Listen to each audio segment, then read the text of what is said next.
मांग पूरा होते कहीं नहीं दिख रहा। हमारे साथ राजद नेता मुश्ताक आलम मिश्र, लगातार मानव बल कर्मियों की मांग को लेकर पटना के कई बड़े मंत्रालय और कई बड़े राजनेता से मिल चुके हैं सर। अब किशनगंज में 2024 लोकसभा चुनाव को लेकर कल बहुत बड़ा जनसभा होना है और उसमें हजारों की तादाद में मानव बल कर्मी शामिल हो सकते हैं सर, क्या कहना चाहेंगे? हम मानव बल का सबसे पहले तो सम्मान करते हैं कि उन्होंने दिन रात खट कर मेहनत कर हमारे इलाके में ये बिजली का मुहैया करा रहा है। इसके लिए वो सारे लोग धन्यवाद के पात्र हैं। और हमने एक महीना पहले इन लोगों की समस्याओं को आदरणीय मुख्यमंत्री श्री नीतीश कुमार जी और आदरणीय उप मुख्यमंत्री श्री तेजस्वी यादव और हमारे राष्ट्रीय जनता दल के अध्यक्ष, गरीबों के, दलितों के, पीड़ितों के नेता लालू प्रसाद यादव जी से अवगत कराया है मानव बल के संबंधित। और लिखित रूप में इन लोगों का जो मसला है हमने लिख करके दिया है। उन्होंने आश्वासन भी दिया था आदरणीय मुख्यमंत्री महोदय की बहुत पहले इस मसला को सॉर्ट आउट किया जाएगा और उन लोगों का हक मिलेगा।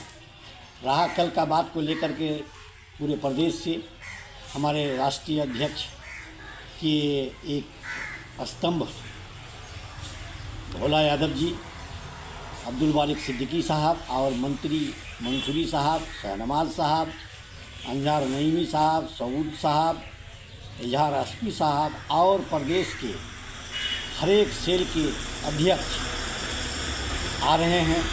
जो बड़े पैमाने पर राजद का कल एक बड़ी मीटिंग जनसंवाद प्रोजेक्टों के साथ होने जा रहा है। और मुझे आशा है पूरे किशनगंज जिला के मानव बल मजदूर द्वारा इंसाफ मांगने के लिए, अपना हक पाने के लिए वो लोग ज़रूर आएंगे।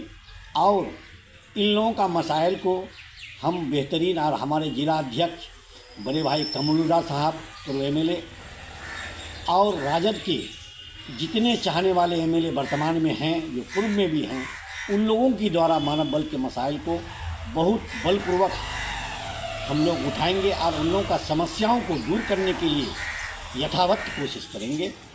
मैं एक चीज़ जानना चाहता हूँ सर, यहाँ के जो स्थानीय राजद के विधायक हैं और स्थानीय जो सांसद है, लेकिन मानव बल कर्मियों का मांग कभी विधानसभा में नहीं उठाया गया, लेकिन अदर क्षेत्र के जो विधायक हैं उनके द्वारा मानव बल का मांग उठाया जाता है। यानी कहीं ना कहीं देखा जाए तो यहाँ के विधायक जो है मानव बल कर्मियों के साथ जो है खिलवाड़ करने का काम कर रहे हैं। लेकिन आप किसी पद में ना रहते हुए मानव बल कर्मियों का जिस तरीके से मांग उठा रहे थे, इसका मेन उद्देश्य क्या है? देखिए, सरकार हमारी है, कहीं न कहीं ऐन प्रकरण से अपने मातों को अपनी ही सरकार में उठाना वाजिब नहीं लगता है। रहा सवाल सऊद आलम साहब का, तो आप लोगों के खिलाफ नहीं है और न मानव बल के खिलाफ है।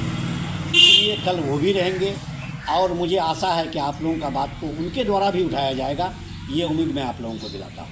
क्या लगा, इतना बड़ा राजद का जनसभा है, मानव बल कर्मी हजारों की तादाद में पहुँचेंगे, बड़े बड़े मंत्री के मंडल के वहाँ जो लोग होंगे, ऐसे में मानव बल कर्मियों का मांग कहीं ना कहीं शामिल हो सकता है? बिल्कुल निश्चित रूप से इसका मैं आप लोगों को गारंटी देता हूं कि कोई उठाए नहीं उठाए, मानव बल का मसाइल को मैं बहुत पुरजोर तरीके से उठाऊंगा और उनको हक दिलाने के लिए आज से नहीं, यथावत जब तक जीवित हूं मैं करूंगा।